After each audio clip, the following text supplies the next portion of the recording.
Hi. All right. Back to the live feed. Okay. So back to sugar cravings. Many of the things that one of the things that many of us struggle with is sugar cravings. Now, as we know, sugar tastes really good, but many of you are probably familiar with how it makes you feel afterwards. A little bit after you've finished, you probably feel tired, you feel sluggish, and you feel irritable. And it leaves you craving more sugar and more carbs, which is not really an ideal situation. So today I'm going to share with you my top 11 tips for overcoming sugar cravings. But before we start though, let's have a look at what causes sugar cravings. Okay, so as you know, the body, and in particular the brain, actually requires glucose, which is sugar, in the blood to survive. And what it's doing is that it's constantly burning glucose for fuel, which is energy, okay?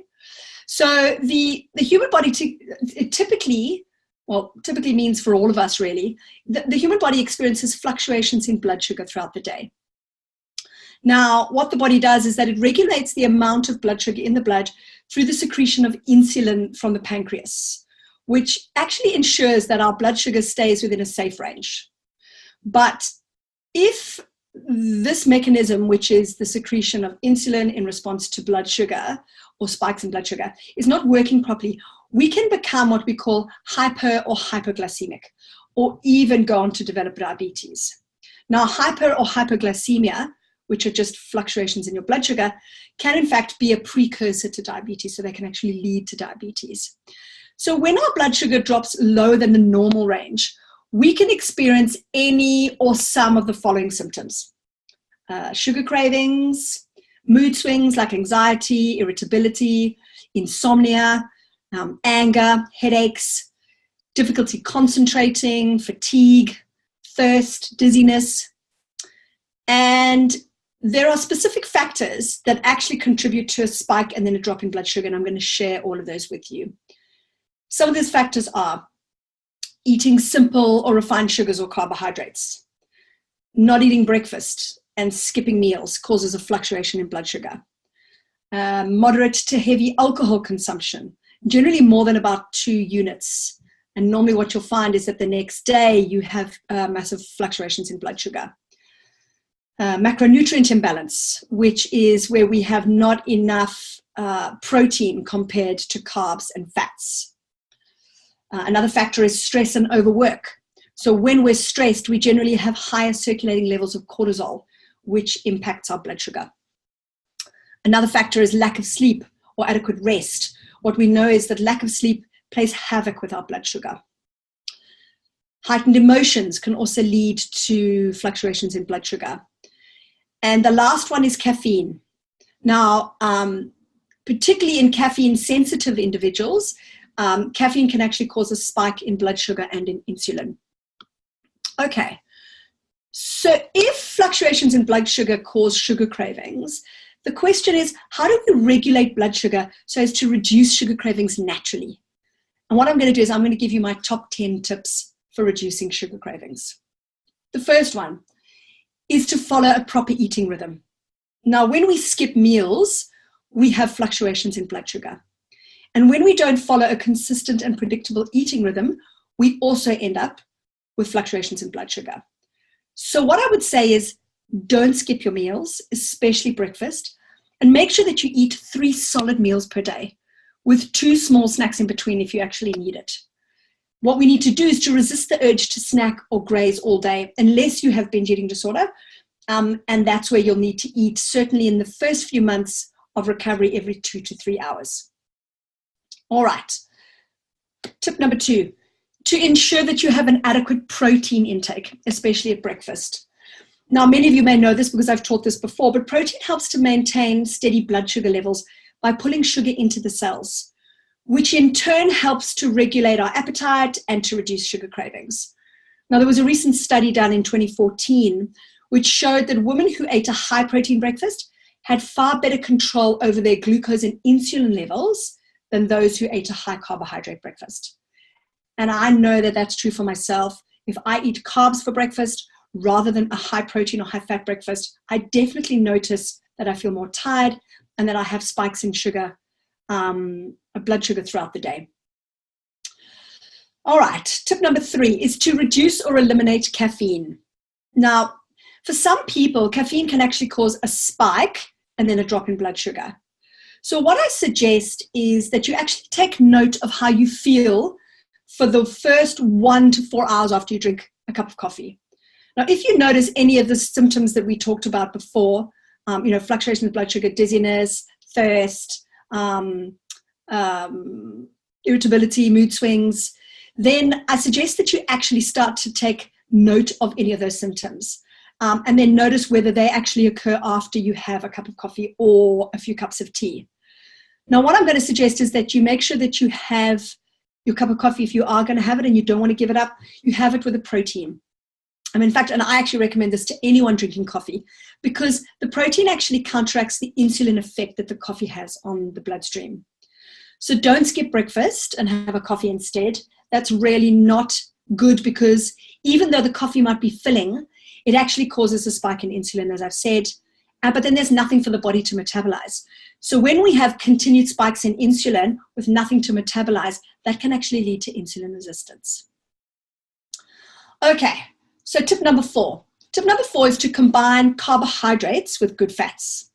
Now, fats actually slow the absorption of sugar or glucose into the blood, and this prevents sugar highs and lows. So what this actually does is it helps to regulate the appetite by keeping us fuller for longer. So when we combine carbohydrates with good fats, the high levels of fat in the blood also impact the body's ability to clear sugar from the blood. So examples of sources of good fats in the diet are things like cold water oily fish, nuts, seeds, like chia seeds, pumpkin seeds, sunflower seeds, coconut oil, and some organic dairy. All right, tip number 5. Tip number 5 is to decrease stress. Now, the body and the unconscious mind cannot actually tell the difference between a perceived threat and a real one. So when we're stressed, whether it's because there's actually a real threat or because there's a perceived one, even if it's just because we're late for work and stuck in traffic, we actually overproduce cortisol and epinephrine.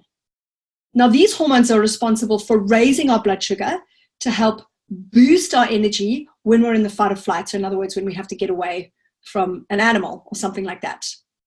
Now, if we engage in daily stress reduction techniques such as yoga, tai chi, exercise, or breathing or breath work, these have actually been shown to reduce our stress hormone levels, to reduce the levels of cortisol and epinephrine. And what this helps to do is to balance the blood sugar and reduce sugar cravings. All right, tip number 6. Tip number 6 is to focus on healthy, complex carbohydrates rather than refined ones. Now, my favorite healthy carbs that help to regulate blood sugar are your root vegetables, such as carrots, celeriac, beets, sweet potatoes, pumpkin. I also love oat bran, such as the one that's used in muffins, as an example, because it's also been found to be very helpful for insulin regulation. All right, tip number 7, ensure that you have enough fiber in your diet. Now, what we know is that fiber actually helps to delay the absorption of nutrients. So it slows everything down in the digestive tract. But that means that it also helps to delay the absorption of sugar. And what this does is it reduces the trend of spikes and lows in your blood sugar levels. Now, I don't know if you know this, but sugar molecules are unique in that they are able to be passed directly from the stomach into the bloodstream without being broken down first. And what happens when we eat a lot of sugar and it goes into the stomach and it's passed straight through, you get this massive flood of sugar into the bloodstream. And what this does is it causes a massive insulin spike. So what we really want is for this sugar metabolism to be happening slowly, and fiber actually helps to do that. All right, tip number 8. Tip number 8 is to drink 2 to 3 liters of clean filtered water per day. Now, what we know is that when our blood sugar levels are actually high, the body needs a lot more water to help flush the sugar out via the kidneys. The body actually can't regulate blood sugar properly if it's dehydrated. And studies have shown that 60% of Australians are actually chronically dehydrated. So you really need to make sure that you're having adequate water if you want your body to be able to regulate blood sugar properly. Tip number 9. for reducing sugar cravings and regulating blood sugar is to take natural supplements. Now, the most well-known supplement for balancing blood sugar is chromium, or chromium percolinate. There's various different forms of chromium that you can take. The other supplements that I suggest are magnesium in a powdered form and spirulina, organic spirulina.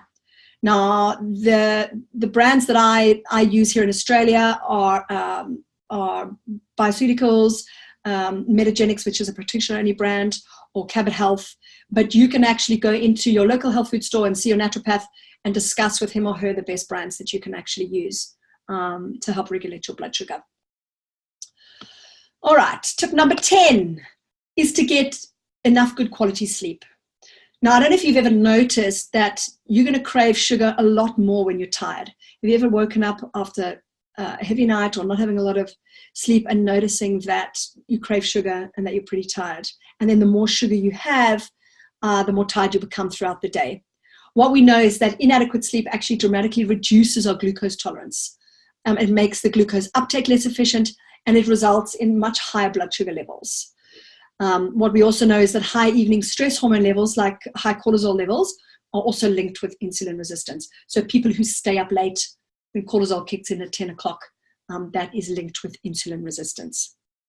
All right, my final tip, tip number 11, for reducing the amount, for reducing sugar cravings and regulating the amount of blood sugar, is to reduce the amount of refined sugars in your diet. Now, as I said before, highly processed sugars are absorbed too quickly into the bloodstream, which causes an immediate spike in insulin. And what goes up must come down. And when our blood sugar goes up, eventually it's going to come down with a crash.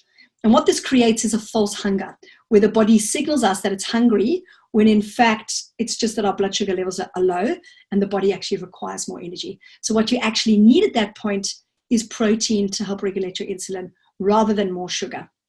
So if you know you've had a heavy sugar morning or day, when you get to the evening, if you notice you have more sugar cravings, try and regulate it out with some protein. Okay, so now what I've given you today are my best frontline tips for reducing sugar cravings. And these are from a physical perspective.